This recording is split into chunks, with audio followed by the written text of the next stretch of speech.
નમસ્કાર, આપ જોઈ રહ્યા છો બદલાવ ન્યૂઝ।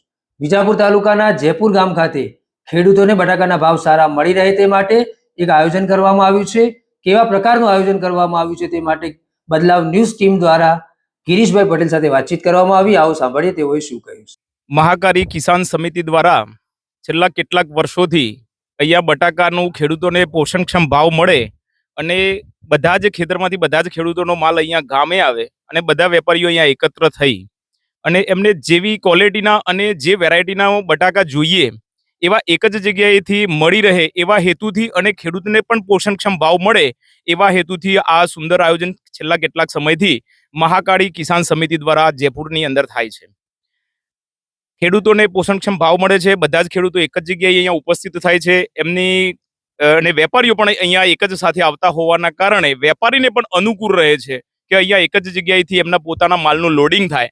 એ બજારમાં મોકલતા હોય કે સ્ટોરેજમાં મોકલતા હોય અને દરેક વેપારી અહીંયા ઊભા રહીને અને માલનું ગ્રેડિંગ કરે છે ને અમારા ગામના ખેડૂતો સુંદર ક્વોલિટીનો માલ આપે જેવો વેપારીને જોઈએ એવો અને સુંદર બારદાન પણ વાપરતા હોય છે અને વેપારીને પોસાય અને દરેક વેપારીઓ અહીંયા ગામ સુધી આવે એવું આ સમિતિ દ્વારા ખેડૂતોના સમગ્ર ગામના ખેડૂતોના સહયોગથી આ વ્યવસ્થા કરાઈ છે। અહીંયા છોયડાનું પણ સુંદર આયોજન થાય છે, સાફ સુથરું અહીંયા પાણી છોડીને ગ્રાઉન્ડ પણ તૈયાર કરાય છે। ખેડૂતો અને મજૂરોને લેબરોને પીવાના પાણીની પણ વ્યવસ્થા થાય છે। પણ ચાલુ વર્ષે આ વખતે શરૂઆતમાં થોડા બટાકાના ભાવ સારા હતા, પણ છેલ્લા 2-3 દિવસથી બટાકાના ઉત્પાદન પણ ઓછું છે અને ભાવ પણ પોષણક્ષમ ઓછા મળે છે, જેના કારણે ખેડૂતો આપ જોઈ શકો છો ખૂબ જ ચિંતિત છે। અને આજની પરિસ્થિતિમાં તો બટાકા લેવા માટે જ કોઈ નથી એવું કહીએ તો પણ ખોટું નથી।